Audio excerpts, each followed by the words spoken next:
지난 시간에 청년들이 부모와 사는 경우가 점점 늘어나고 있고, 그것은 이제 한국뿐 아니라 청년이 되면 독립을 하는 것을 당연시하는 미국에서도 늘어나고 있다. 더군다나 이런 청년들이 점점 더 일도 안 하려고 하고 교육도 안 받으려고 하고 또 직업을 찾으려고 하지도 않는 이러한 현상들이 점점 늘어나고 있다. 이런 것을 살펴봤는데요. 오늘은 우리 청년들이 왜 그럴까? 이런 것을 한번 생각해 보려고 합니다.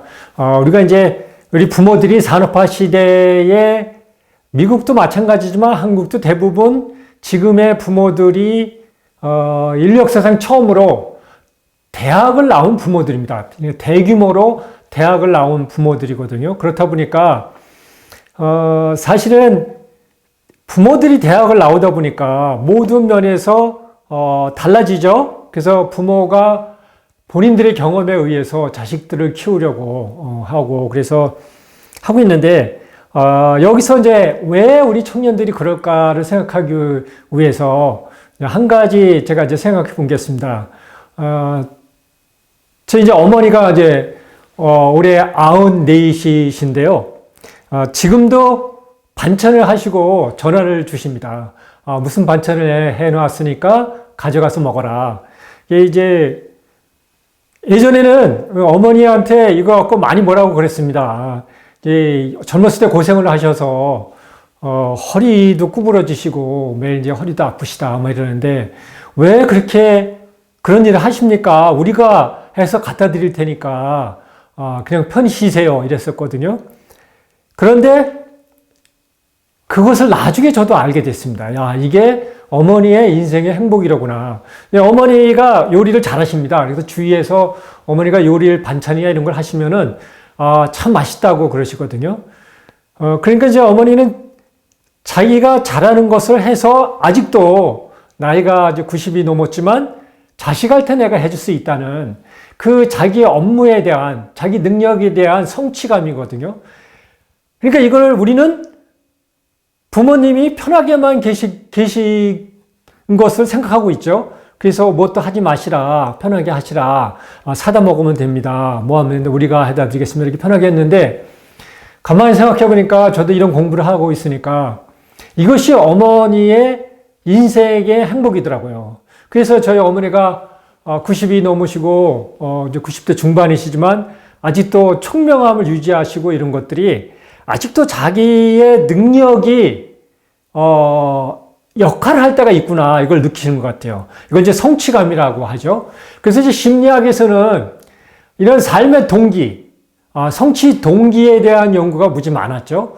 성취 동기에 대한 무지 많은 연구가 많고 그러다가 1985년에 자기 결정성 이론이라는 것이 나왔죠. 자기 결정성 이론이라는 게 나와서 그걸 갖고 지금까지 모든 분야에서 연구하고 그랬죠. 그래서 1985년에 에드워드 레스테시하고 리차드 라이언이 이 이론을 내세웠고요. 이분들은 뭐 2000년대 초반까지 이 이론을 계속 발전시켰고 다른 사람들도 심리학에서 사회학에서 이것을 여러 분야, 교육뿐만 아니라 의학 분야, 또 사회 경영 분야 이런 모든 분야에 어떻게 동기부여를 할 것인가 연구를 해왔습니다. 그래서 오늘은 자기 결정성 이론을 중심으로 우리 청년들이 왜 무기력감에 빠졌는지 우리 부모들이 우리 기성세대들이 우리 청년들을 어떻게 잘못된 길로 안내했는지 이렇게 한번 살펴보려고 합니다. 이렇게 된 이유로는 2000년 이후로 넘어오면서 디지털 사회가 됐다 그랬잖아요. 디지털 혁명이라고 저는 부르는데 산업혁명이 우리 삶의 패러다임을 대규모로 바꿔줬듯이 디지털 혁명은 산업혁명과 또 다른 삶의 패러다임을 우리한테 가져왔다. 그래서 대규모 패러다임 전환이 이루어졌는데 이것을 산업화 혁명 시대 논리대로 하면은 해결 방법이 없습니다. 그래서 저는 이제 2018년인가 2016년에 다보스 포럼에서 제4차 혁명이라는 단어가 나오면서 대한민국에서 거의 광풍처럼 제4차 산업혁명이라는 말이 나왔을 때 산업혁명이라는 말을 쓰면 안 된다. 이건 패러다임, 대규모 패러다임 전환이기 때문에 산업혁명이 아니라 디지털혁명이다 이렇게 이야기했는데 이게 무슨 뜻이냐면은 우리의 삶의 방향이 바뀌었기 때문에 우리가 생각하는 방향도 바꿔야 된다는 것이죠. 그래서 이것이 어떻게 청년들한테 잘못되게 우리가 산업화 시대 패러다임으로 우리 청년들한테 어떻게 잘못 강요했는지 이것을 한번 진단해 보자고요. 디지털 시대는 산업혁명 시대와 다른 게 정답 찾기에서 해답 찾기입니다. 산업혁명은 기계에 의해서 이루어진 거거든요. 모든 게 기계화에 의해서. 기계는 정확성이 중요합니다. 그래서 톱니바퀴가 하나라도 어긋나면 고장이 나죠. 그래서 자동차로 따지면 내연기관 보시면은 수만 개의 부품이 들어가는데 하나라도 뭔가 잘못되면 고장이 나죠. 그래서 정확성이 무지 중요합니다. 근데 디지털 혁명 시대는 연결에 의해서 이루어집니다. 연결에 의해서 뭔가 성장을 하고 진화하고 적응하고 성장을 하고 진화하고 적응하고 이렇게 연결에 의해서 모든 게 이루어지는데 이 연결은 쉽게 얘기하면 소프트웨어 세상이거든요. 소프트웨어 세상은 연결을 해서 상호작용에 의해서 이루어지거든요. 그러니까 정답을 찾을 수가 없습니다. 상호작용이 어제는 정답이었는데 이것이 오늘은 다르게 나타나거든요. 여러분들 이제 SNS 활동하다 보면은 그런 것들을 많이 경험하잖아요. 그래서 지금은 해답 찾기라 그러거든요. 정답 찾기가 아니라 해답 찾기다. 이 해답 찾기는 왜 해답이라고 그러냐면은 그때 문제가 다릅니다. 그때 문제가 달라서 그래서 디지털 시대는 문제가 어떤 건지를 진단하고 그것을 찾고 또 그것을 질문할 줄 아는 그런 문제 해결 분야가 가장 중요하고요. 그래서 이것이 상호작용에 의해서 어떻게 이루어질지 모르기 때문에 항시 창의적 사고, 크리티컬 싱킹이라고 하죠. 창의적 사고를 해야 찾을 수가 있습니다. 크리티컬 싱킹, 보통 비판적 사고라고 우리말로 하는데 제가 이제 창의적 사고라고 말을 하는 이유는 이 크리티컬 싱킹의 핵심은 나의 생각입니다. 이것저것을 정보를 갖다가 그것을 해석해서 나의 생각을 만드는 거거든요. 그래서 창의적 사고라고 그러거든요. 그래서 21세기는 디지털 시대에는 문제 해결 능력, 창의적 사고가 중요하기 때문에 정답 찾기에 익숙한 산업혁명 시대의 패러다임으로 가르치면은 우리 청년들이 헤맬 수밖에 없습니다. 자기들 시대하고 다르거든요. 그래서 요즘 이제 재미있는 현상이 있죠. 작년 2022년에 서울대 연고대 학생들이 2,000명이 넘는 학생들이 중퇴를 했다고 합니다. 그러니까 자퇴를 한 거죠. 그렇게 어렵게 그 명문대를 들어가서 자퇴를 하고요. 카이스트, 이공계의 거의 최고봉인 카이스트도 한 600명 이상이 자퇴를 했다고 합니다. 그런데 이제 이게 분석에 의하면 이 자퇴생들의 거의 대부분이 의대를 진학하기 위해서 자퇴를 한다고 합니다. 물론 어느 나라나 이렇게 공부를 잘하는 학생들이 의대를 갑니다. 그런데 한국의 현상은 공부 잘하는 학생들의 대부분이 의대를 지원한다는 거예요. 의대 아니면 법대.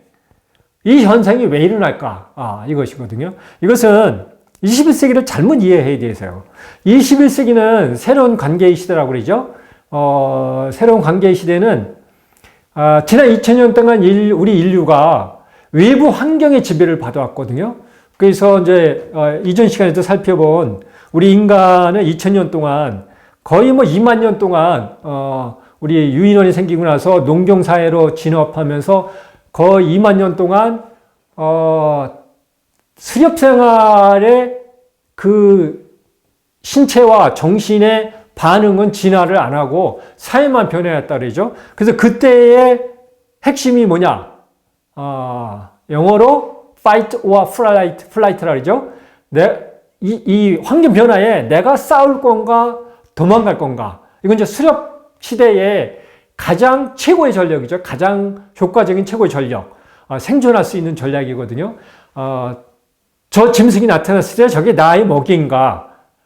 그래서 싸워서 먹을 것인가? 아니면은 내가 먹이가 될 것인가, 그래서 flight, 도망갈 것인가.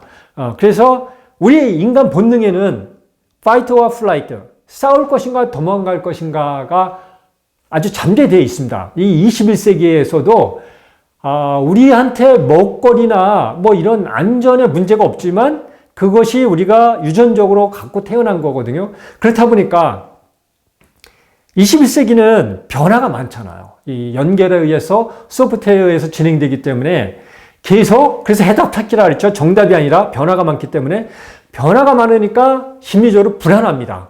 계속 새로운 기술이 쏟아지고 새로운 현상이 나타나고 그러니까 불안하거든요. 불안하니까 본능적으로 더 안정성을 추구하는 거예요. 안정성을 추구하는 건데, 그렇다 보니까 최고의 안정성이 의사죠.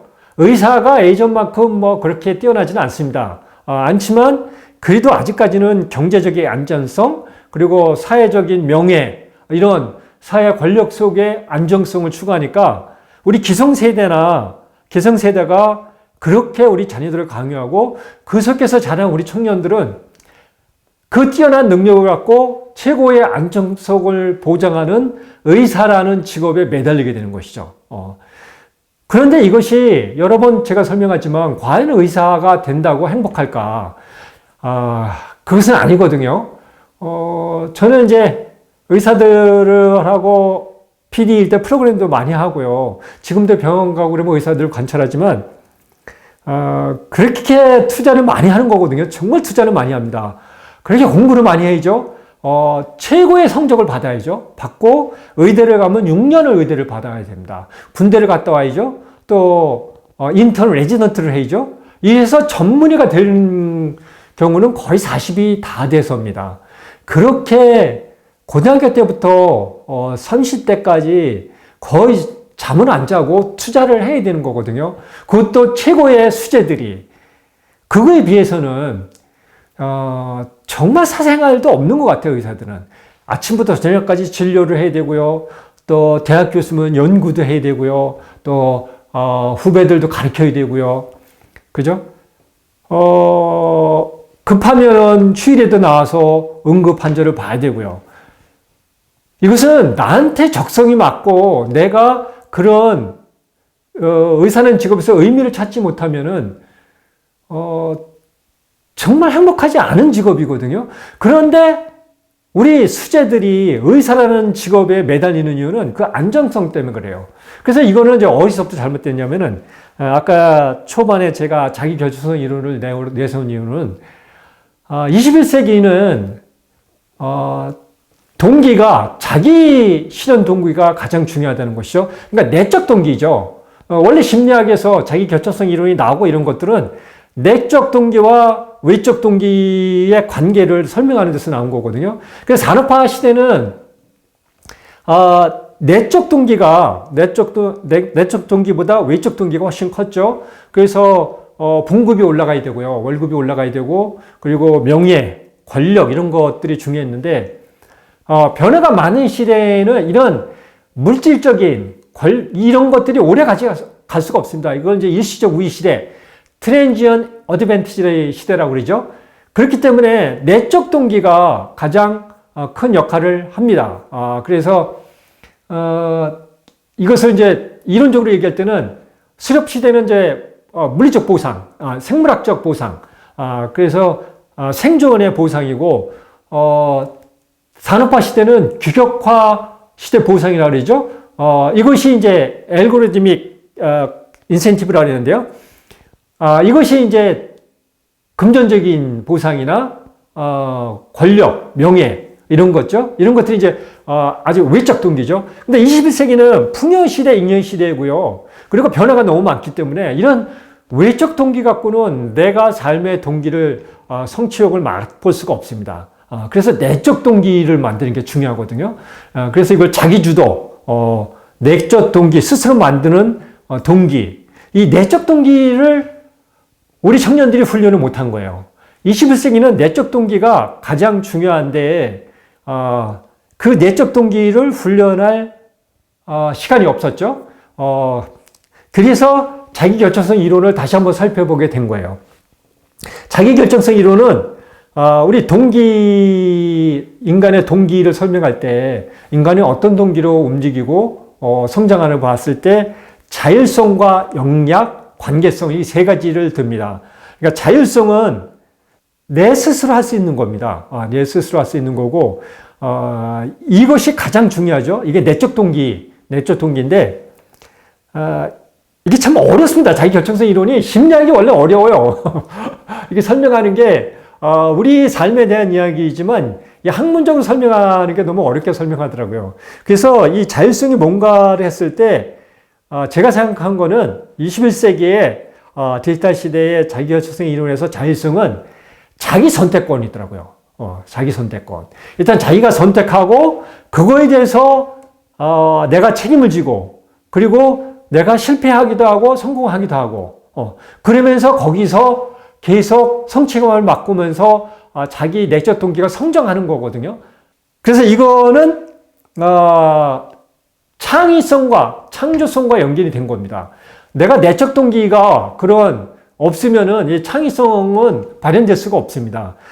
그런데 우리 교육은 우리 청년들한테 일단 자율성을 없앴습니다. 자기 선택권을.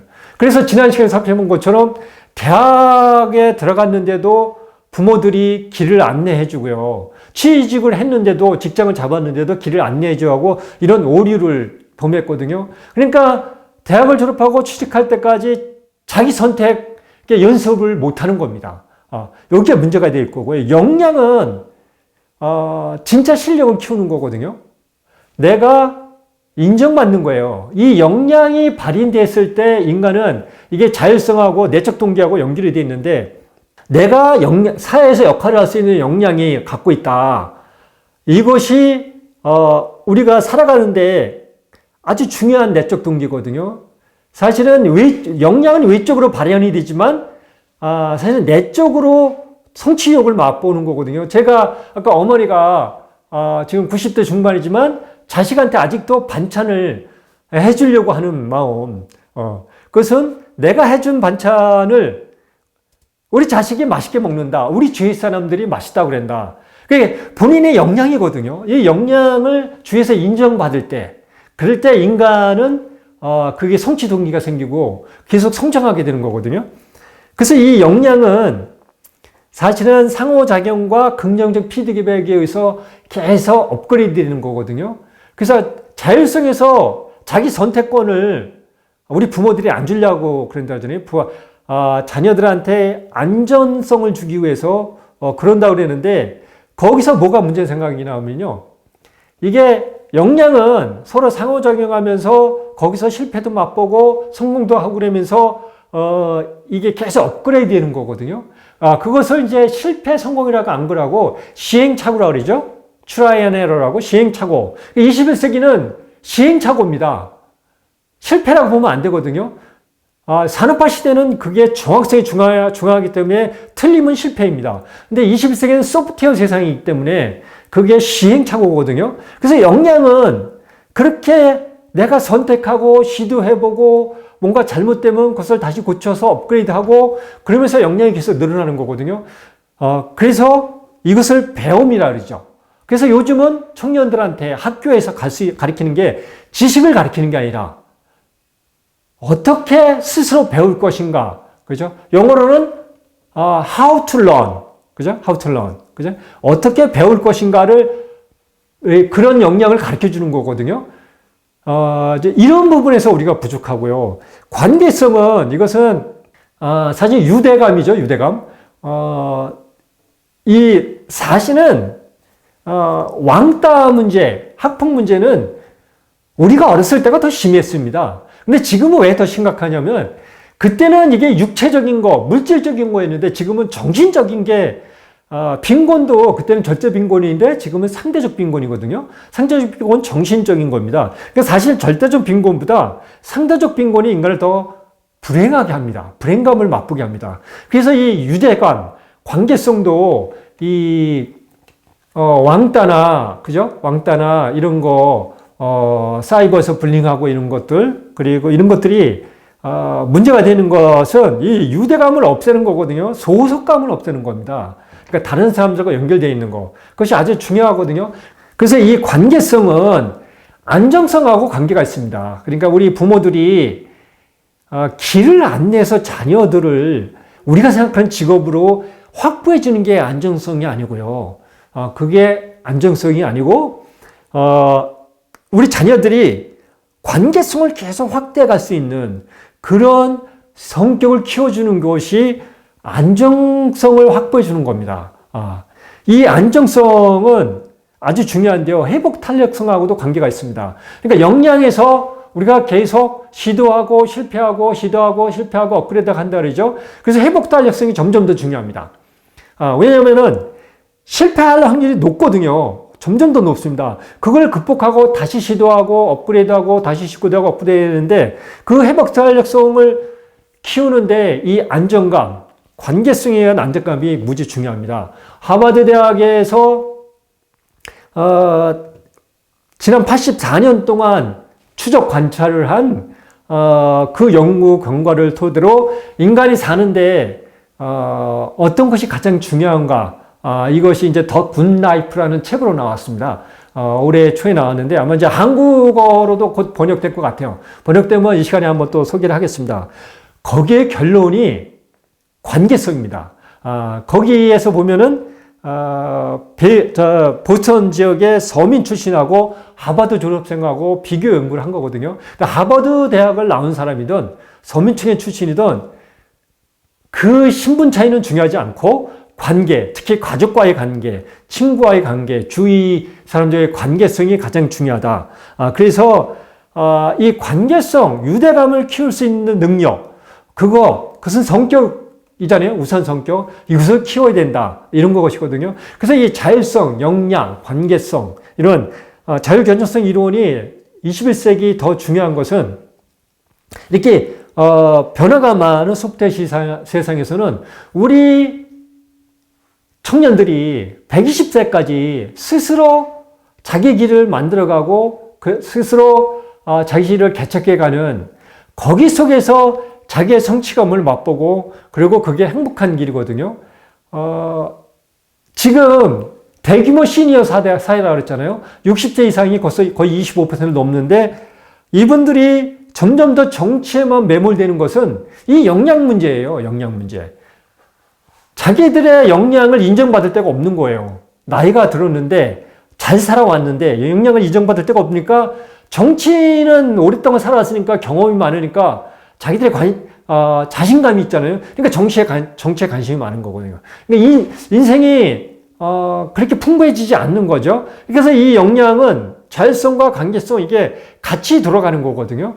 그래서 지난 시간에 살펴본 우리 청년들이 왜 무기력감에 빠지고 또 부모와 사는 세대가 늘어났는지 이거에 대한 근본적인 문제, 우리 청년들이 스스로 배우고 스스로 익히고 그리고 스스로 본인들이 자신의 길을 개척하는 그것이 본인들의 행복한 길을 만드는 것이다. 어떤 일을 하는지는 어떤 직업을 갖는지는 중요하지 않다. 그 역량을 갖추었는지 아닌지가 중요하다. 그래서 21세기 우리 청년들의 길을 살펴봤습니다.